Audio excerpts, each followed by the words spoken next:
जय हिंद साथियों, स्वागत है आपका इस नए वीडियो में। आइए हम लोग बात करते हैं आज के समय में चुनावी माहौल के समय। आप देख रहे हैं कि सांसद का चुनाव होने वाला है, प्रधानमंत्री या लोकसभा चुनाव होने वाला है।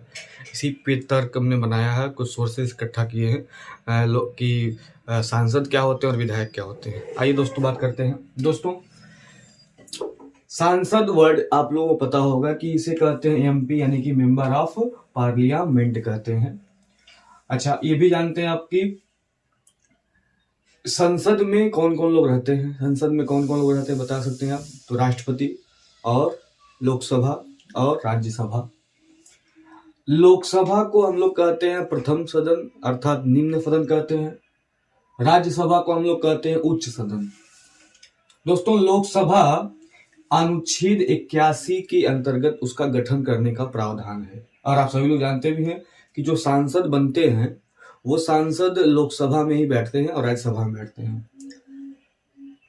सदस्यों की संख्या कितनी होनी चाहिए लोकसभा में? तो 543 सदस्यों का निर्वाचन की बात अगर करें तो प्रत्यक्ष चुनाव होता है। चूंकि इस बार भी होने वाला 2024 चल रहा है, आपका चुनाव हो रहा है, बहुत लोगों से हो रहा है, तो प्रत्यक्ष चुनाव होता है और 18 वर्ष की आयु कम से कम मतदाता के पास हो।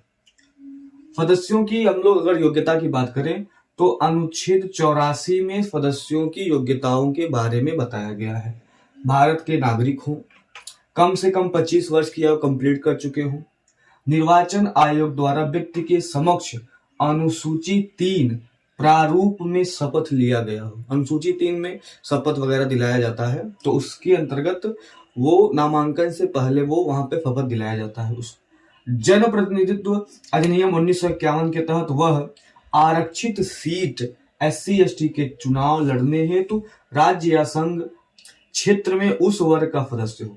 SC/ST के लिए भी आपको पता होना चाहिए, SC/ST जहां पे आरक्षण होता है वहां पे वह चुनाव लड़ सकते हैं, तो उस वर्ग के होने उनको जरूरी है, जो भी सदस्य बनेंगे यानी जो सांसद बनेंगे। अच्छा, ये चीजें असम और उसके स्वतंत्र जिलों में जहां जनजाति एरिया है वहां पे मान्य नहीं है। पांचवा क्या है योग्यता में कि आप सांसद बन सकते हैं? मतदाता सूची में आपका नाम होना चाहिए जिस क्षेत्र से आप लड़ रहे हैं, जिस जगह से। अब ये दिया सदस्यों की निरर्हताएं, मतलब कि अयोग्यताएं क्या है। तो ये 101 अनुच्छेद और 102 में बताया गया है। क्या चीजें हैं कि यहाँ दे रहा है कि कोई व्यक्ति संसद के दोनों सदनों का एक साथ सदस्य नहीं होगा। कोई भी व्यक्ति है तो संसद के दोनों सदन का मतलब कि आप राज्यसभा की बात कर लेंगे और लोकसभा की बात कर लेंगे, दोनों एक साथ नहीं होगा। और न ही संसद के किसी सदन व किसी राज्य की विधानमंडल का सदस्य होगा। कहने का मतलब या तो लोकसभा में रहें या तो राज्यसभा में रहें, एक हो गया। अब या लोकसभा में सांसद रहें या किसी विधान सभा में वो विधायक रहें, कोई एक पद वो ले सकते हैं। कार्यकाल की बात हम लोग कर ले तो कार्यकाल आपको पता होना चाहिए कि 5 वर्ष का कार्यकाल होता है। 83 अनुच्छेद 83(2) में बताया जाता है। और यह 42वें संविधान संशोधन 1976 में 6 वर्ष कर दिया गया था। 42वें संविधान संशोधन 1976 में 6 वर्ष कर दिया गया था, लेकिन फिर बाद में किया गया 44वें संविधान संशोधन 1978 में इसे पुनः 5 वर्ष कर दिया गया था। शपथ की बात कर लें, सांसद शपथ कैसे लेते हैं? अगर चुने गए प्रतिनिधि आते हैं तो शपथ कौन दिलाता है आपको पता होना चाहिए। अनुच्छेद 99 के तहत राष्ट्रपति या उसके द्वारा नियुक्त कोई व्यक्ति होते हैं जो इसका शपथ इनके शपथ दिलाते हैं। और मैं बात कर लूं कैसे वेतन और भत्ते मिलते हैं। भाई सांसद हैं तो बहुत सारी फैसिलिटीज होती हैं, तो वेतन की बात करें तो कम से कम बताया गया कि 1 लाख पर मंथ उनको वेतन मिलता है और लगभग 45,000 पर मंथ उनको ये चुनावी भत्ता भी मिलता है। बहुत सारे और भी सुविधाएं हैं। अच्छा, लोकसभा की अगर बात कर ले तो लोकसभा का जो अधिवेशन होता है उसके लिए कितने सदस्यों का होना आवश्यक है, तो वो बात कर लेंगे तो कम से कम 1/10 भाग सदस्यों होना चाहिए, कम से कम 1/10 भाग। अब हम लोग बात करेंगे, अच्छा ये 18 वर्ष कब बनाया गया? 21 वर्ष रहा करता था पहले।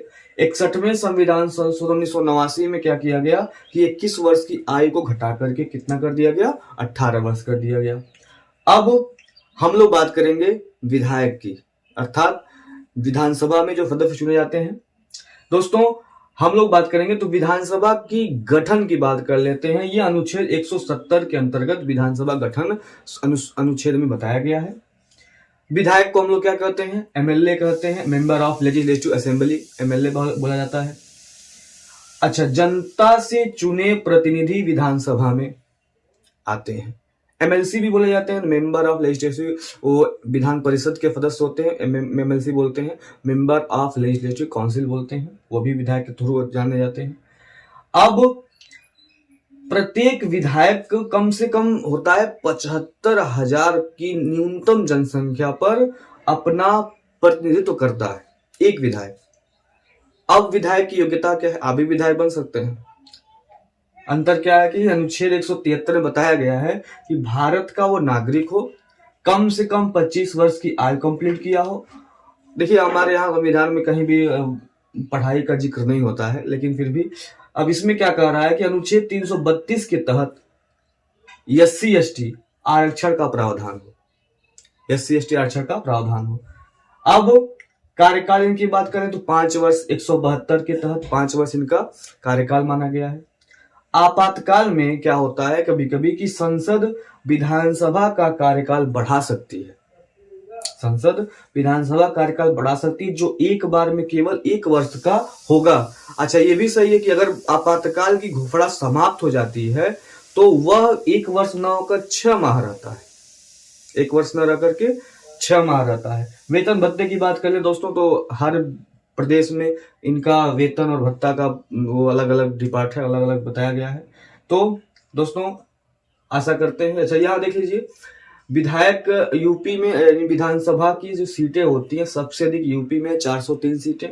सबसे कम बात कर ले हम लोग सिक्किम में 32 सीटें हैं, और किसी अगर हम लोग केंद्र शासित प्रदेश की बात कर ले तो वहां पे 30 सीटें हैं पुदुचेरी में।